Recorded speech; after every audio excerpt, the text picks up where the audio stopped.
एक मशहूर लड़की ने मेरा ध्यान खींचने के लिए सबके सामने मेरी रोल्स रॉयस तोड़ दी। उसे लगा कि पिछली जिंदगी की तरह मैं उसे देखते ही उससे प्यार करने लगूंगा, लेकिन मैंने सीधे उसके हाथ में 10.8 लाख युआन का मुआवजे का बिल थमा दिया। पिछली जिंदगी में लियू रुयान गलती से पानी में गिर गई थी। मैंने बिना कुछ सोचे पानी में छलांग लगाकर उसकी जान बचाई और न जाने कैसे पहली ही नजर में उससे प्यार कर बैठा। मैंने अपना घर, गाड़ियां, सब कुछ उसके नाम कर दिया, यहाँ तक कि कियानई ग्रुप भी उसे सौंप दिया। लेकिन शादी के दूसरे ही महीने उसने मेरी कार के ब्रेक खराब कर दिए, जिससे मैं खाई में गिरकर मर गया। इसके बाद उसने मेरी सारी जायदाद पर कब्जा कर लिया और अपने प्रेमी के साथ ऐश की जिंदगी जीने लगी। अब जब मुझे दोबारा जीवन मिला, मैं अभी सोच ही रहा था कि उससे बदला कैसे लूं, लेकिन वह खुद मेरे सामने आ गई। तभी किसी ने आकर कहा, यंग मास्टर शू, पहली मंजिल की पार्किंग में खड़ी आपकी कार किसी ने तोड़ दी है। हमने उसे पकड़ लिया है। क्या आप नीचे चलकर देखना चाहेंगे? आज मैं रोल्स रॉयस फैंटम लेकर आया था। वैसे भी मेरे घर में ऐसी 300 से ज्यादा गाड़ियां हैं, फिर भी किसी की इतनी हिम्मत की मेरी कार तोड़ दे। नीचे पहुंचा तो देखा सामने लियू रुयान खड़ी थी। कमाल है, इस बार तो वह खुद मेरे पास आ गई। मैंने पूछा, मेरी कार तुमने तोड़ी है? उसने बिना झिझक जवाब दिया, हाँ मैंने ही तोड़ी है। मैंने कहा, क्या तुम पागल हो? तुम्हें पता भी है इस कार की कीमत कितनी है? तभी रेस्तरां का मैनेजर घबरा कर बोला, यंग मास्टर शू, इसमें हमारे रेस्तरां की कोई गलती नहीं है। सिक्योरिटी ने उसे रोकने की पूरी कोशिश की थी। लियू रुयान बोली, मुझे पता है यह बहुत महंगी कार है और मैं इसकी भरपाई नहीं कर सकती, लेकिन मैं खुद को तुम्हें सौंप कर इसकी मरम्मत का खर्च चुका सकती हूँ। मैंने ठंडे स्वर में कहा, नुकसान 10 लाख युआन से भी ज्यादा का है। क्या तुम्हें लगता है कि इससे उसकी भरपाई हो जाएगी? उसने मेरा नाम लेकर कहा, शू यूनियन, जरा मेरा चेहरा ध्यान से देखो। उसे पूरा यकीन था कि पिछली जिंदगी की तरह मैं उसे देखते ही उससे प्यार करने लगूंगा। लेकिन मैंने शांत स्वर में कहा, मैं तुम्हें जानता तक नहीं। मेरी नजर में तुम सिर्फ वह लड़की हो जिस पर मेरा 10 लाख से ज्यादा का पैसा बकाया है। तुम्हें सबक सिखाने के अलावा मेरे पास तुम्हारे बारे में सोचने की कोई वजह नहीं है। पास खड़े लोग कहने लगे, ये पागल नहीं, इसका दिमाग ही खराब है। लियू रुयान तुरंत चिल्लाई, चुप रहो, जब लियूनियन मुझे पहचान लेगा तब तुम सब मेरे सामने घुटनों के बल बैठकर माफी मांगोगे। फिर उसने मेरी तरफ देखकर कहा, लियूनियन, मुझे ध्यान से देखो, तुम जरूर मुझसे प्यार करोगे। हम दोनों एक दूसरे के लिए बने हैं, हमें साथ होना ही था। पता नहीं क्यों जिस दिन हमें पहली बार मिलना था उस दिन तुम आए ही नहीं, इसलिए मुझे खुद तुम्हें ढूंढने आना पड़ा। पिछली जिंदगी की तरह इस बार भी लियू रुयान पानी में गिर गई। फर्क सिर्फ इतना था कि इस बार मैंने उसे बचाया ही नहीं, फिर भी उसे कुछ नहीं हुआ। इससे साफ था कि हमारी पहली मुलाकात कोई किस्मत का खेल नहीं थी। मैंने कहा, ये सारी बकवास बातें पुलिस के सामने जाकर कहना, मुझे तुम्हारे शरीर से कोई मुआवजा नहीं चाहिए।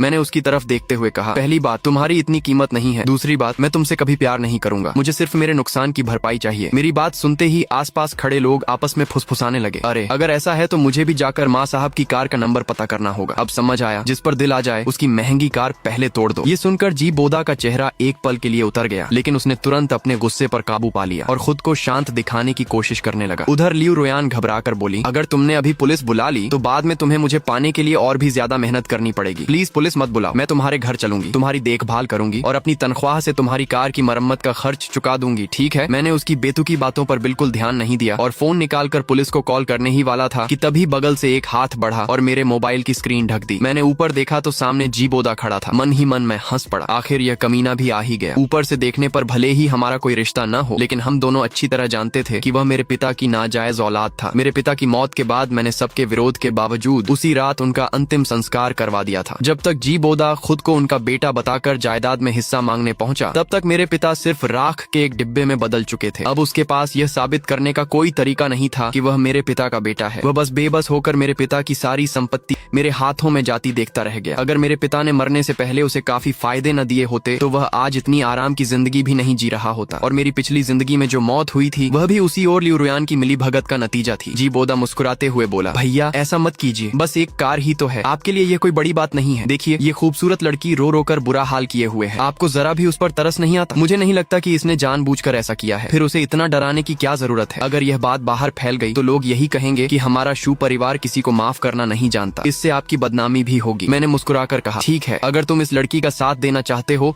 तो इसकी तरफ से सारा मुआवजा तुम भर दो। जी बोदा तुरंत बोला, भैया मैंने कब कहा कि मैं इसकी तरफ से पैसे दूंगा? मैं तो बस आपको समझा रहा हूँ कि जहाँ माफ किया जा सकता वहाँ माफ कर देना चाहिए। पिताजी भी तो हमेशा यही कहा करते थे। उसकी बेशर्मी पर मुझे हंसी आ गई। मैंने ठंडे स्वर में कहा, पहली बात, मेरे पिता तुम्हारे पिता नहीं है, इसलिए उन्हें अपना मत कहो। दूसरी बात, मैं इकलौता बेटा हूँ, मेरा कोई छोटा भाई नहीं है। तीसरी बात, अगर आज किसी ने मेरी कार तोड़ दी और मैं उससे मुआवजा भी न लूं तो कल कोई मेरी कोठी तोड़ देगा, फिर परसों क्या होगा? क्या मैं अपनी कंपनी भी किसी से तुड़वा दूं? जी बोदा बोला, आप इतने अमीर हैं, थोड़ा सा सह लेंगे तो क्या हो जाएगा? मैंने बिना झिझक जवाब दिया, मैं अमीर हूँ, बीमार नहीं, और वैसे भी तुम्हारे पास भी पैसे हैं। अगर तुम्हें इस पर इतना तरस आ रहा है तो इसकी भरपाई तुम ही कर दो। ये सुनते ही जी बोदा ने तुरंत कहा, ठीक है, शायद मुझे इस मामले में दखल नहीं देना चाहिए था। उसकी बात सुनकर लियू रुयान का चेहरा उतर गया। उसने इधर उधर नजर दौड़ाई। अब तक आसपास भीड़ और बढ़ चुकी थी। कई लोग अपने मोबाइल से वीडियो बना रहे थे, कुछ तो लाइव भी कर रहे थे। आखिरकार बार उसके पास कोई और रास्ता नहीं बचा। वह धीरे से मेरी तरफ बढ़ी और विनती भरे स्वर में बोली, ल्यूनियन, मैं तुमसे हाथ जोड़कर विनती करती हूँ, क्या तुम मुझे अपना फोन नंबर दे सकते हो? उसकी बात सुनकर मैंने हल्की सी मुस्कान के साथ कहा, ठीक है, अगर तुम्हें लगता है कि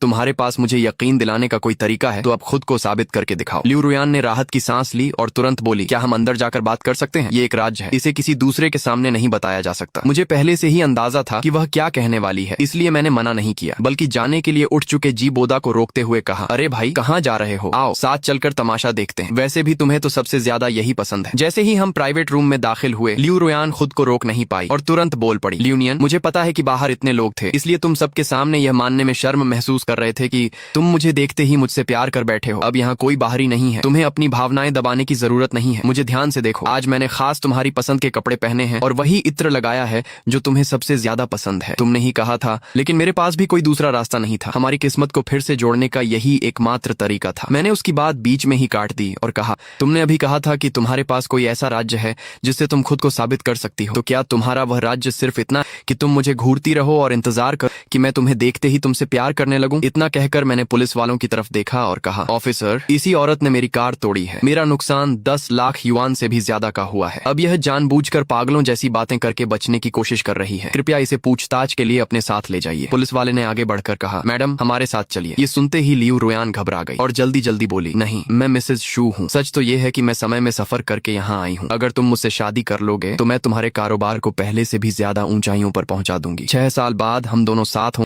हमारी शादी हो चुकी हो और हमारा एक बच्चा भी होगा। लेकिन फिर तुम्हारा कार एक्सीडेंट हो जाएगा। तुम्हें बचाने के लिए ही मैं समय में पीछे लौटी हूँ। मैंने तुम्हारी कार इसलिए तोड़ी क्योंकि पहला, मैं तुम्हारा ध्यान अपनी तरफ खींचना चाहती थी और दूसरा, यही वही कार है जिसे तुम चला रहे थे और उसी की वजह से तुम्हारी मौत हुई थी, इसलिए मैंने ऐसा किया। मैंने ठंडे स्वर में कहा, वाह, सच को झूठ और झूठ को सच बनाना तुम्हें अच्छी तरह आता है। मैं भी न जाने क्यों एक पागल औरत पर इतना समय बर्बाद करता रहा। अब साफ सुन लो, मैं तुमसे कभी प्यार नहीं करूंगा और मुझे इससे कोई फर्क नहीं पड़ता कि तुम सच में पागल हो या पागल बनने का नाटक कर रही हो। लेकिन मेरी कार का जो नुकसान हुआ है उसकी भरपाई तुम्हें हर हाल में करनी होगी, नहीं तो जेल जाने के लिए तैयार रहना। मेरी बात सुनकर उसके चेहरे का रंग उड़ गया। जेल जाने और मुआवजा भरने से बचने के लिए उसने आखिरकार ऐसी कई बातें बतानी शुरू कर दी जिन्हें इस दुनिया में सिर्फ मैं ही जानता था। उसकी बातें सुनकर बगल में खड़ा जी बोदा भी दंग रह गया। उसने हैरानी से कहा, सिर्फ मेरे करीब आने के लिए तुमने मेरे बारे में इतनी जानकारी जुटाई? मेरे इतने गुप्त राज भी तुम्हें पता है? तभी उसने पुलिस वालों की तरफ मुड़कर कहा। पुलिस वालों ने उसकी सारी बातें सुनने के बाद बिना कोई ढिलाई दिखाए कार्रवाई शुरू कर दी। तभी जीबोदा फिर से अच्छा इंसान बनने के लिए आगे बढ़ा, लेकिन मैंने उसकी तरफ इशारा करते हुए कहा, ऑफिसर, इस आदमी को भी साथ ले जाइए। ये शुरू से यहीं खड़ा होकर आग में घी डाल रहा था। मुझे शक है कि यह भी इस मामले में शामिल है। मामला 10 लाख युआन से ज्यादा का था, इसलिए पुलिस ने एक पल भी बर्बाद नहीं किया और लियू रुयान और जीबोदा दोनों को पूछताछ के लिए थाने ले गई। जब दोनों अपने बयान दर्ज करवाकर बाहर निकले तब रात के 1 बजे से भी ज्यादा हो चुके थे। सुनसान और ठंडी सड़क पर पहुंचते ही दोनों के बीच बहस छिड़ गई। जीबोदा झुंझलाकर बोला, मैं तो बस इस बेवकूफ औरत का इस्तेमाल करके उसे परखना चाहता था और साथ ही उस आदमी को थोड़ा परेशान करना चाहता था। किसने सोचा था कि शू यूनियन इतना सख्त निकलेगा कि मुझे भी पुलिस स्टेशन पहुंचा देगा? लियू रुयान ने गुस्से में जवाब दिया, इसमें मेरी क्या गलती है? जीबोदा ने ताना मारते हुए कहा, कार तुमने तोड़ी थी, मैंने नहीं। तुम खुद को बड़ी खूबसूरत लड़की समझती थी, कहती थी कि बस उंगली का एक इशारा करो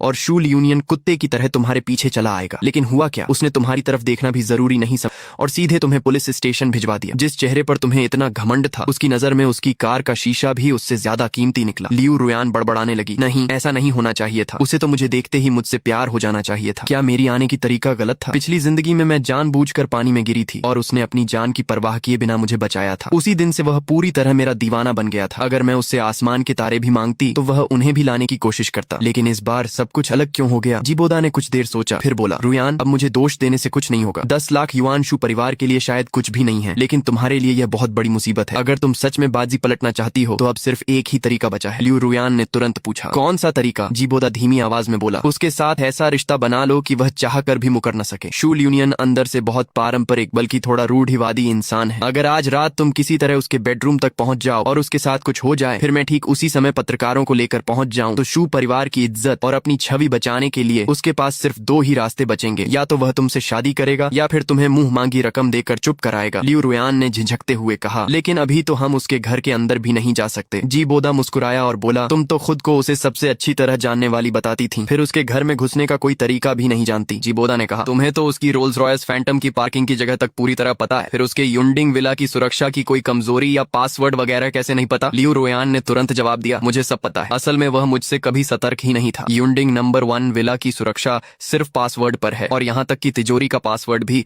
मैंने ही सेट किया था। इस जिंदगी में शूल यूनियन भले बदल गया हो, लेकिन ऐसे अमीर लोगों के घरों की सुरक्षा व्यवस्था की बुनियादी प्रणाली आसानी से नहीं बदली जाती। जी बोदा ने संतोष से कहा, बहुत बढ़िया, जोखिम में ही फायदा है, बस यह काम पूरा हो जाए, कल से तुम शू ग्रुप की मालकिन बन जाओगी। दोनों ने मिलकर पूरी योजना के छोटे बड़े पहलुओं पर बात कर ली, लेकिन उन्हें अंदाजा नहीं था कि यह सब पहले से ही मेरी उम्मीद के मुताबिक हो रहा था। उसी समय युंडिंग नंबर 1 विला में मैं फर्श से छत तक की कांच की खिड़की के सामने रखे एक सिंगल सोफे पर बैठा था। मेरे हाथ में क्रिमिनल लॉ की किताब थी, जिसे पढ़ते हुए मेरे चेहरे पर हल्की मुस्कान बढ़ती जा रही थी। तभी एक कर्मचारी ने हाथ उठाकर रिपोर्ट दी, सर, जैसा आपने सोचा था वैसा ही हुआ है। करीब आधे घंटे पहले जी बोदा और वह लियू नाम की औरत पुलिस स्टेशन के बाहर अलग हो गए। लियू रोयान अब टैक्सी लेकर सीधे विला की तरफ और जी बोदा ने चुपचाप कुछ गॉसिप मीडिया वालों से संपर्क कर लिया है, वे भी इसी तरफ आ रहे हैं। उसने पूछा, सर, क्या हम उन्हें गेट पर ही रोक दें? मैंने हल्की मुस्कान के साथ कहा, आखिरकार आ ही गए। इन दोनों ने निराश नहीं किया, जैसा प्लान था वैसा ही करो। विला के बाहर की पेट्रोलिंग टीम को पीछे वाले पहाड़ पर भेज दो, ताकि मेहमानों के आने में कोई बाधा न हो, और मास्टर बेडरूम का पासवर्ड लॉक और अलार्म सिस्टम फिलहाल बंद कर दो। कर्मचारी ने सिर झुकाकर कहा, जी सर, समझ गया। मेरे चेहरे पर हल्की मुस्कान थी। खेल अब शुरू होने वाला था। उधर विला के बाहर पहुंचते ही लियू रोयान ने पासवर्ड डालते हुए सोचा, इस जिंदगी में शूल यूनियन भले बदल गया हो, लेकिन पासवर्ड अब भी मेरा जन्मदिन ही है। इसका मतलब वह अब भी मेरा इंतजार कर रहा है। दरवाजा खुलते ही वह धीरे से बोली, यूनियन 6 नंबर की लड़की आधी रात एक अकेले आदमी के बेडरूम में इतनी आसानी से घुस आई। सुरक्षा व्यवस्था में थोड़ी चूक थी, पासवर्ड बदलना भूल गया था, लेकिन मुझे नहीं लगा था कि कोई इस नंबर को याद रखेगा। मैंने तुरंत कहा, ओल्ड वांग, पुलिस बुलाओ। ये सिर्फ कार तोड़ने का मामला नहीं है, ये बिना इजाजत घर में घुसने